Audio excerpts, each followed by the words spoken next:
Hello and welcome to another interesting and educative edition of the PICMAC Conversation, the show that takes you beyond the scene of happenings in the world of media, arts and communication. Here we meet the trailblazers, the visionaries and the unsung heroes whose work shapes the stories that we hear on a daily basis. We are reaching you live from our studios, PICMAC Radio, located in the ancient city of Ibadan, the Oyo State capital. You can actually follow us on all our social media handles on Facebook, Instagram, and Twitter at PICMAC Official.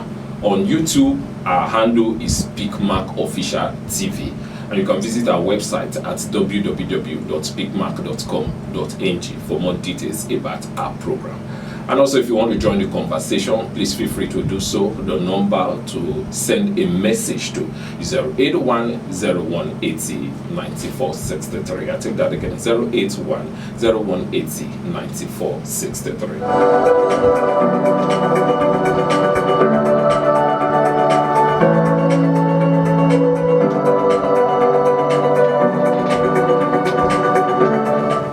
On today's episode of the program, we will be having a deep dive conversation with Dr. Muyiwa Samuel. Dr. Muyiwa Samuel is a media advocate, a lecturer, and an administrator.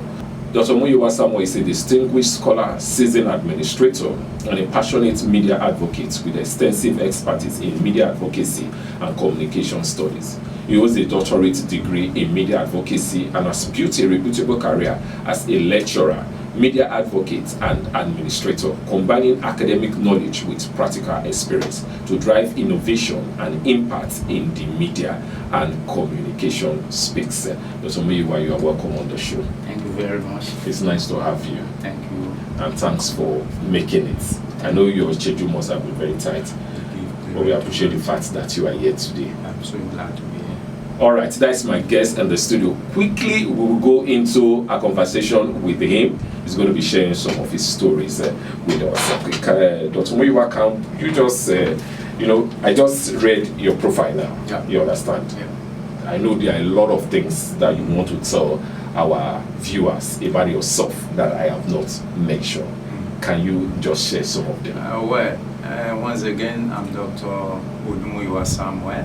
Okay. I've been in the media space for some time now. It's an industry and it's a profession I really have passion for. Okay. And right from my youth, in the old NTA days then, because I was born in Lagos, I grew up in Lagos, it was academic pursuit that actually took me out of Lagos. And my first point of contact in education line, apart from my primary secondary school in Lagos, was the Polytechnic Ibadan.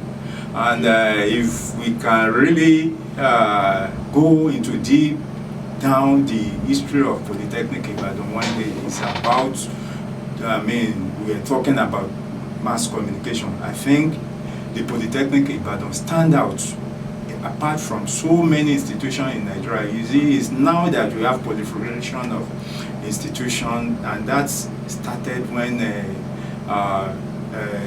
ex-president Babangida actually gave license to private institution to own a media.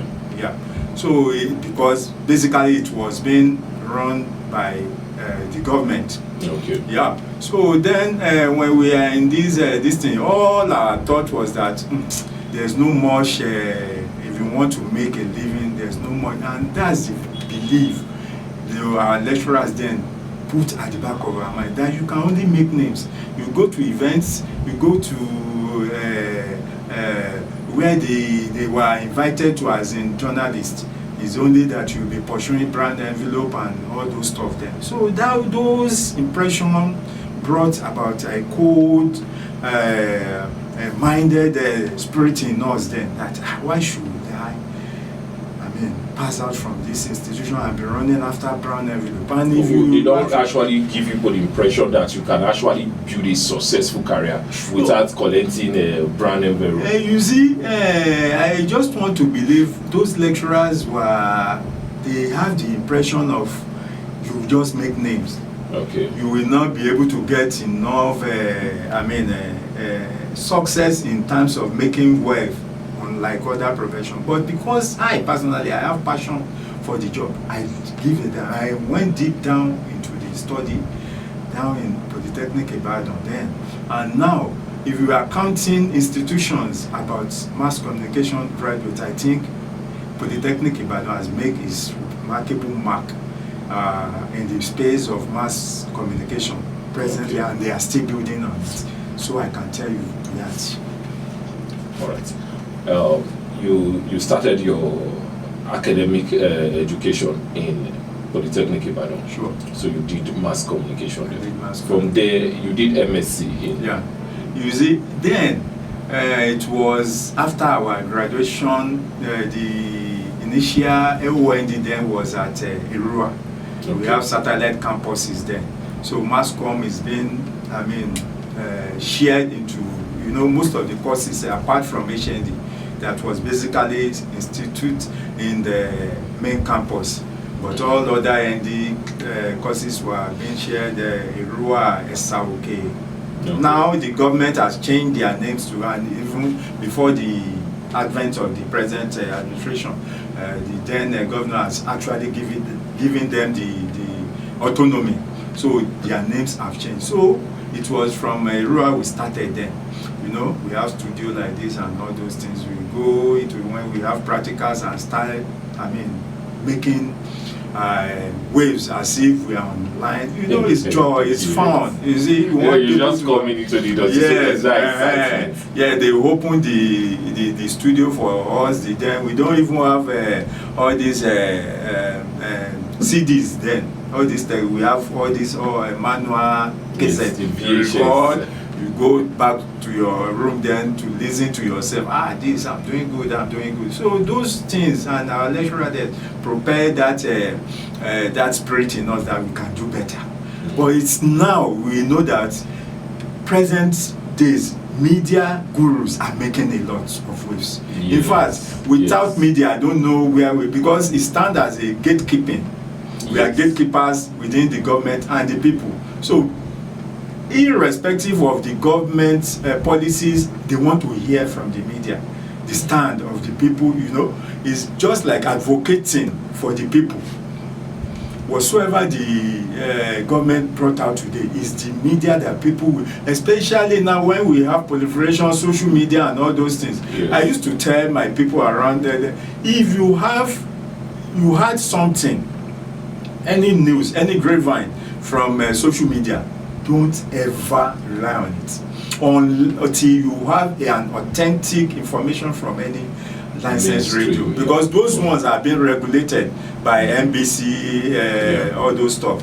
But social media is now that we are having some kind of that the House of Assembly, Senate have passed some law that we don't know where we are still, because you just discovered that news was just flowing. Yes, because that shows the power of media. Yes, most especially social media. You're very well. Yes. In fact, it's an area that everyone now wants to have this smartphone, because immediately you have it, you are connected already. Either on WhatsApp, either on Instagram, any social media platform, at least you will communicate. Okay. You will communicate. At what point of your academic pursuits did you decide that you want to do academics? When you study mass communication, you can either be thinking of being a radio presenter or a TV presenter or a journalist in a print media, or maybe you get into advertising. But at what point did you decide that I want to educate people, I want to be in the teaching profession? In fact, that made you to pursue MSc, then doctorate? Oh God, if I will tell you, it's just divine. Because naturally, right from my birth and this thing, I love administrative work. I like the way I grew up. My dad, we used to say, leave it for Muyiwa when it comes, we set it right, putting things in right perspective, and before you know it, the thing will just sail through. My father was late now. he was a administrator, education disciplinary man. Okay. You know, he go to school, then you don't have private institution, but he was a principal. Oh. He died. So, you know, but most of all of his children, we don't have passion for this teaching. You know, even when I went for service, I was doing administrative work. I was a branch manager then, back in this. But when all these issues of opera of youth restiveness during, I have to talk to my wife. Let's come back to this before another thing happens here. So it was when I came back, I now discovered, Kilo too cool, I went back to as an alma mater to Polytechnic Ibadan. You know, they welcome me because I have a nickname named Rajesh. My former son name is Raji. You are welcome. So which way can you come? That's just the beginning story of my lecturing space. So they invited me. I started doing so many things. I said, that's where I just started. You know, I discovered that with HND, then I've done MSc BSADME at Delta State University. Okay. But I just felt I have to move ahead. You know, I'm a kind of person, I love, exploring grounds. I don't want to remain static. Yes. I move ahead. I want to learn day after day, by the day. So it was then we started moving. I now discovered that lecturing job is giving me good, good understanding, and is an avenue that you can research and get more insight into the world of what is really happening. So to say, that's the beginning of the story. Okay. You have a master's degree in media advocacy. That's a kind of a specialized area. Yes. Tell us a little about media advocacy and why you decided to pursue a master's in media advocacy. Yes, you see, when we talk of advocacy in mass communication, is a very critical area that you want to. You see, my interest is about community. I want to impact positively to the community and see how to change the narrative, especially when there is a breakout in an issue in the society, so to say. Is the duty of an advocate to really, tell the story the way it's supposed to be. I want to impact the society. I want to impact my initial community to let them have the effectiveness of their being a citizen, being a member of that community, and to bring out the best in them, how to contribute to the development of initial community before we take it further from there to the state and to the. You see, when we talk of politics, people just see it they are going there to do this, until you be an integral part of it. As an advocate, you have to see things from 2 ways. You need to go down to the government or politicians, so to say, to really know why he's doing a certain thing. You just don't stay afar and start be judging. And besides, one of the principles of mass communication is a balanced news story. You don't have to be biased, and you don't tell stories by emotions or being sentiment. So impacting the initial community will go a long way. It's like you are a preacher in the church. You are a pastor. You are telling people, change from your old ways. So that's the initial duty of an advocate. Okay. So after you got your master's degree, is there, since you've been lecturing for a long time, Yeah.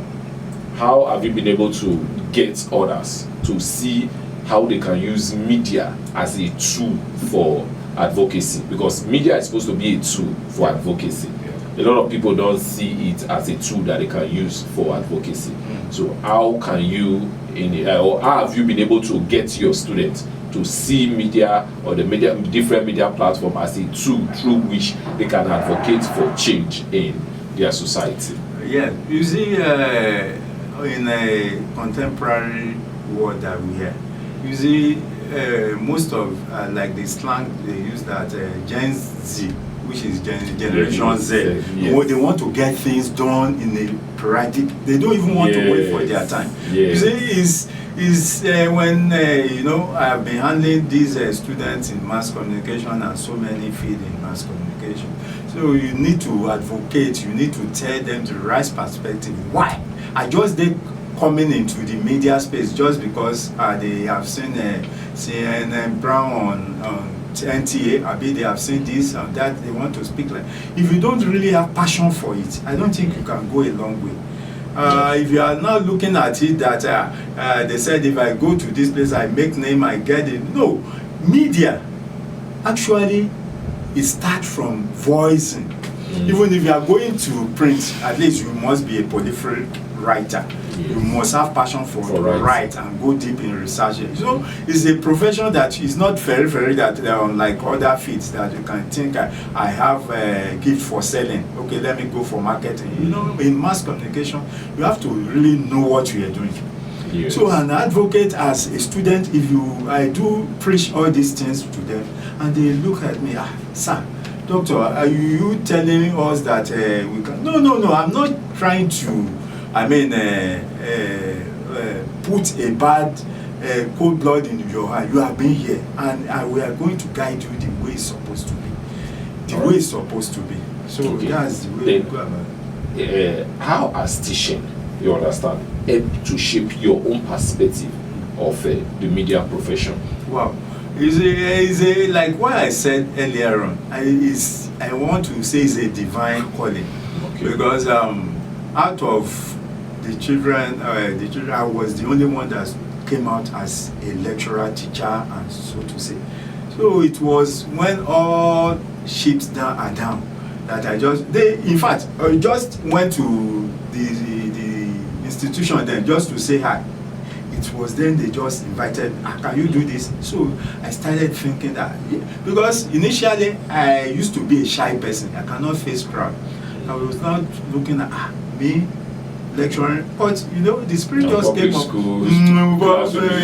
Yes, the spirit just came on me. I started. I mean, I gained the confidence, and I started making the student know reason why they should come. And personally now, you see, in media, it has really shaping my reasoning about life.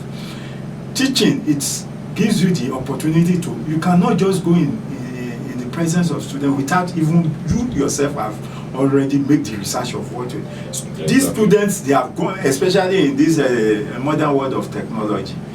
They have gone ahead of you, and to stay on top of this, you too must have gone 2 steps ahead of them, because they might want to throw you off balance. So it's really make me to feel the teaching, and when they will now be saying that teacher, you have to. Yes, I feel so satisfied within my spirit that I do impact knowledge to this upcoming students. That's a nice one. Let's look at, you know, the landscape is changing. You just mentioned that you see, even before you teach the children, they've gone ahead, and you have to be on top of your game. You understand? Sure. AI has come, that's artificial intelligence has come to change the landscape. And recently I saw a particular institution advertising a course on AI in communication. So I was like, we have AI in so many fields now. AI has come to communication. You understand? There's even a more recent one. They also advertise AI in public speaking. How to incorporate AI into public speaking. You understand? Everybody is not going towards that direction. That is the level that technology is taking us. How are you yourself, being somebody that is in the research space? How are you using AI? What do you think one can do to become AI compliant so that it can be much more relevant? Because we don't see AI going off, as in going away anytime soon. If you check WhatsApp has incorporated AI, Facebook has incorporated AI, Google has incorporated AI. So everything is becoming AI automated. So what are you doing to make sure that you stay much more relevant when it comes to technology now, including that the use of AI? You see, when this AI initially came up, I was like, what's the meaning of this AI? It was my curiosity of doing things. I just tap on it. I now ask one certain question. I called my wife, come on, this thing, see the question, and he gave me just in a twinkle of an eye. That's what we now call technology in a modern world. You see, it's when you said something now that many institutions have started putting it as a course. Yes, because we are now moving in the trend of technology. You can sit down here and give orders to people that in US, unlike in the old days. That's what we call technology. And if you want to get anything done, it was on Google before that we say, okay, let me search for this. But AI has taken everything up right now. People are now thinking, is there something behind the spirit of this AI? No, it's technology. It's technology because it will give you and now coming to the profession per se, you see, AI is making things so easy. If I want to break it down now, if doing research, you go to so many libraries and usually it's an arcade way and so cumbersome and this thing. You can get in the four corners of your and get everything done within a twinkle of an eye. And the information will be relevant to what you want to do. Sure. In fact, it will give you more than what you think you wanted to get. Exactly. It will go deep down, and you see, it's not a technology that go back maybe in 2 hours. Immediately, it's now you'll be curious. What's the power behind this thing? It's technology, and it's now in the media space, in every profession that we can think of. AI is making things so easy. So easy. So we are following the trend. We cannot stay back because we have been on this thing. You have to move with the modern world in order to be very relevant. Yeah. Thank you very much, Dr. Muyiwa. Can you share some of memorable moments you've had in teaching as a lecturer? Some of your memorable moments that have shaped so many things. Wow. That's a very good question you asked me. You see, I started lecturing. Let me just say teaching per se, because I teach in secondary school too. Right now in Ibadan, before I moving to lecturing. You know, lecturing is just a tag. Teacher, not teacher. You see? So, you see, one thing I do make my students know is integrity. Unlike what the impression they had about a lecturer, that they will seduce, they will intimidate students. Yes, I want to say this for a kid. You see, I started with Polytechnic, and now by the grace of God, I put my hand in so many institutions part-time and so on and so forth. You see, during the lecturing, there are dirty games going on. You see, there was a particular day at the Polytechnic Ibadan Mass Comm department. Then they wanted to have exam, and the lecturer in charge of that paper didn't come on time. You know, the students were just relaxed.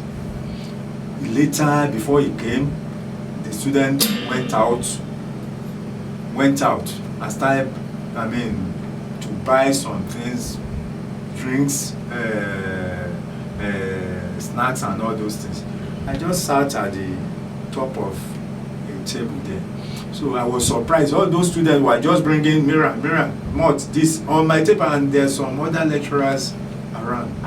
They didn't. So I felt embarrassed. I now started sharing it. Students in Lofunwa, just say, you know, in order not to create a scene. I just did that. I didn't know the reason. You know, one thing I told you, one thing in integrity, whatsoever you do. You see, one day I just had a business chat with one man there in Ibadan. He now invited me to his house at the estate. I just went there. I didn't even go with my car. I parked it somewhere. I took a Okada. So on getting to the man's sitting room, we were chatting on the dining then. So on talking, a lady came out, you know, in Polytechnic during the late governor's this thing. They gave the institution, what do we call it, free hand to, no, it was during the former governor, I don't want to mention him, at Ogbomoso, you know, to go and source for the way they will, source for funds. So then they got influx of, they call them DPP, daily part-time students. They were in a class, you can have thousands, 1,000, there are so many.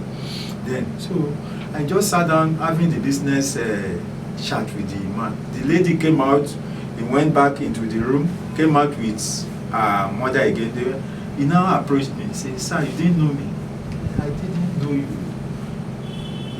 You say you are Mr. So-so, you are me. I said, "Yes." "You didn't know me at Polytechnic Mass." How many people do I want to recognize?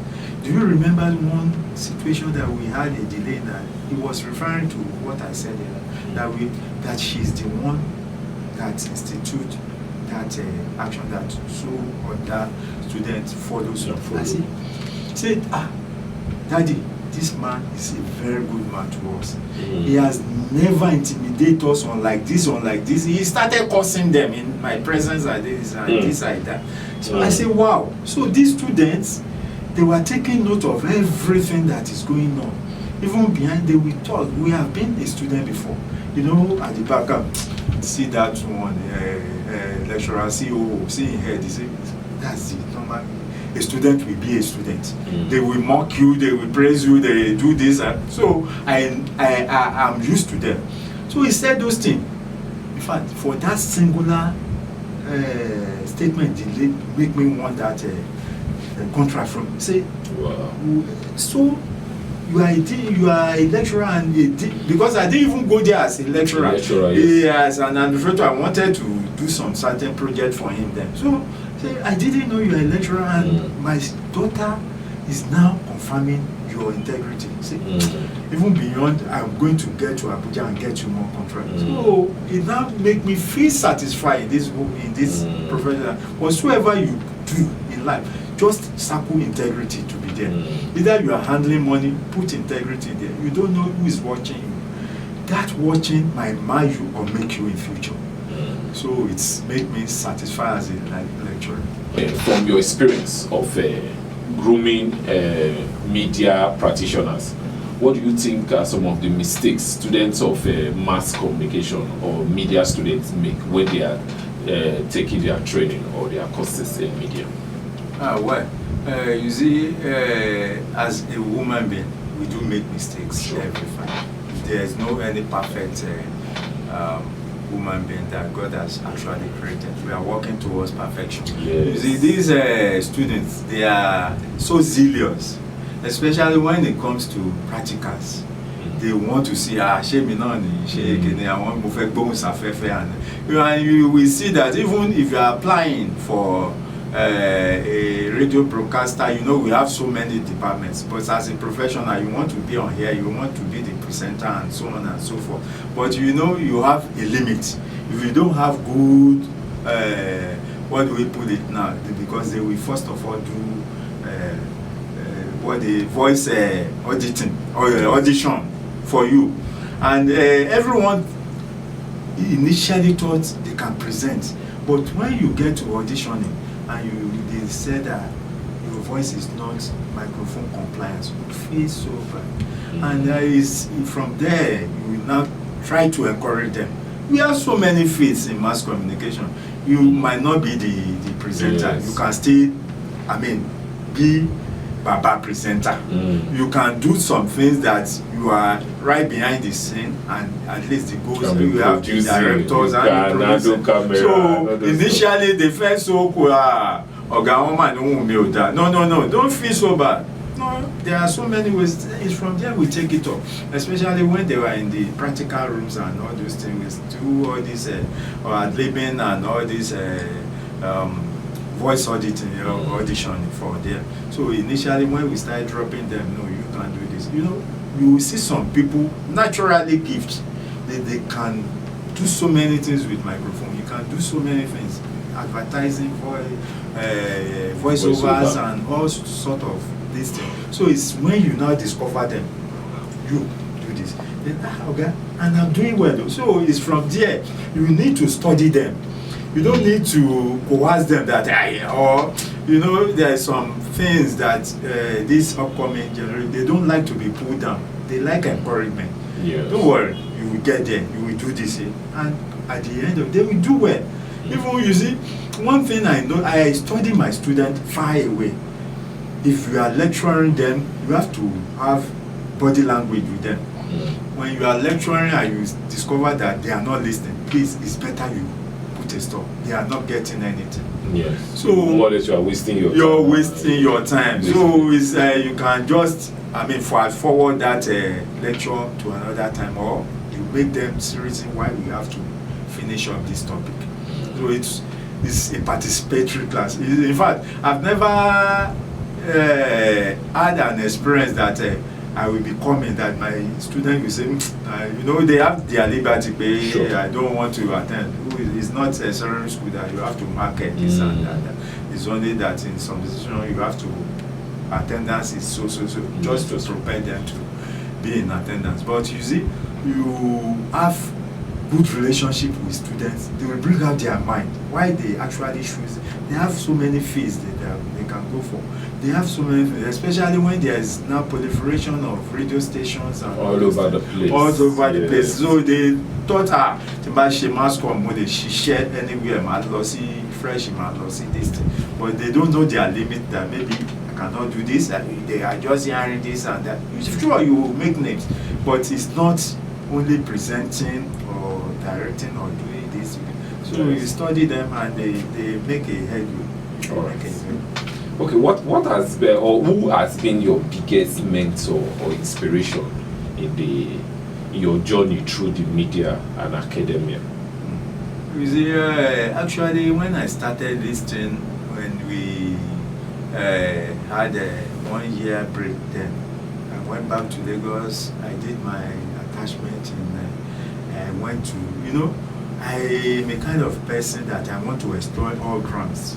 I did some vocational job at then Concord, the front Abiola paper then. I was at Sunday Concord, I do write and this thing. Later I went to NTA 7 at Tejo Show then. I think they must have done some,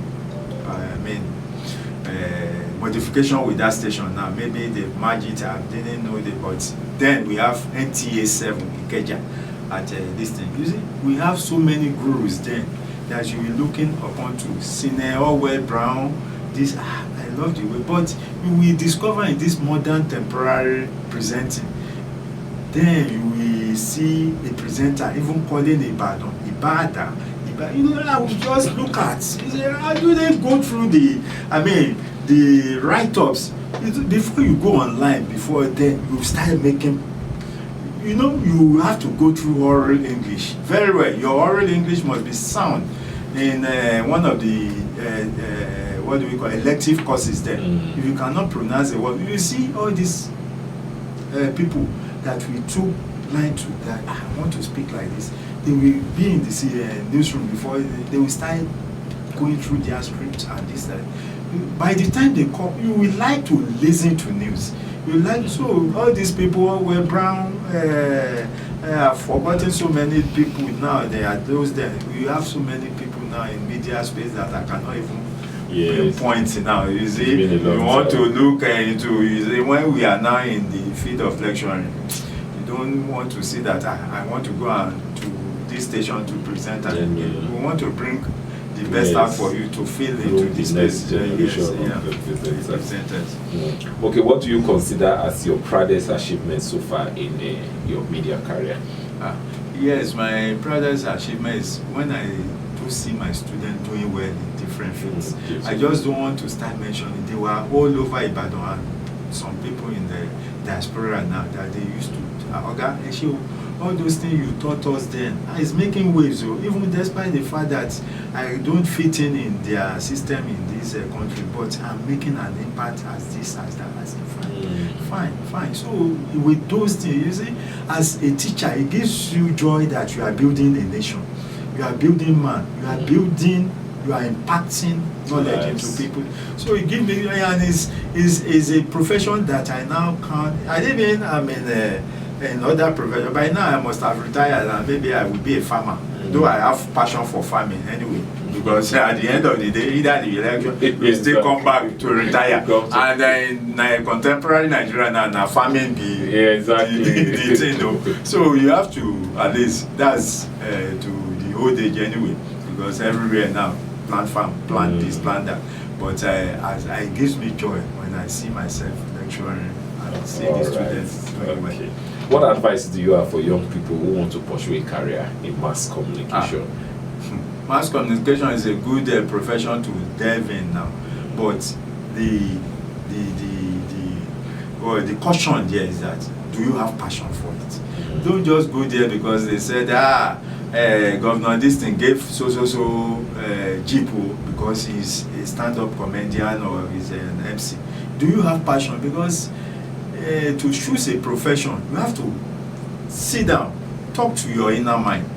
What do I have passion for? What gives me joy?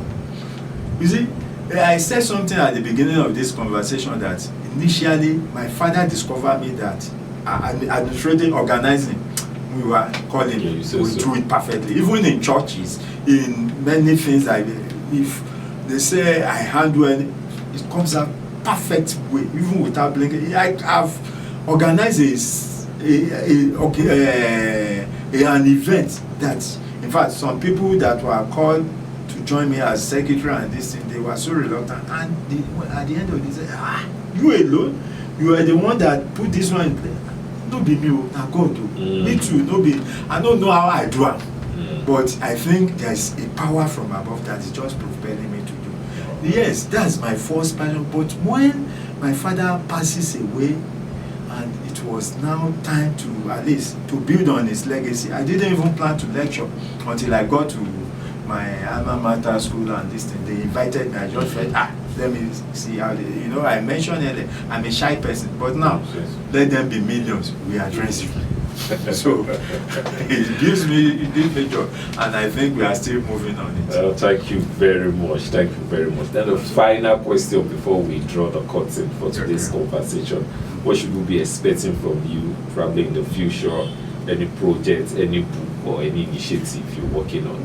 Sure, I'm working in so many, we are researchers, and we are really working on so many things that we bring out media space to the whole world. Actually, medias are, like what I said, they are the gatekeepers. They are the ones that are within the people and the government. We are like a mouthpiece of the people, and at least a feedback to the government. So in the nearest future, even in fact before the end of this year, I'm working on a book that will soon be launched. You see, I don't want to open up so much on that because we are in the AI world. Yeah, we could. Okay, thank you very much, Dr. Muyiwa, for coming on the PICMAC Conversation. We really appreciate it. It's my pleasure. You have been listening to the PICMAC Conversation, where we spotlight the voices and visions shaping the media, arts, and the communication industry. We hope today's story has inspired you to chase your dreams, put your boundaries, and aim for your own pinnacle. Please stay connected with us on Facebook, Instagram, TikTok, and YouTube at PICMAC Official. Visit us online at www.picmac.com.ng, and you can join the conversation by sending a WhatsApp message to 081-8049-5451. Join us again next week for another inspiring edition.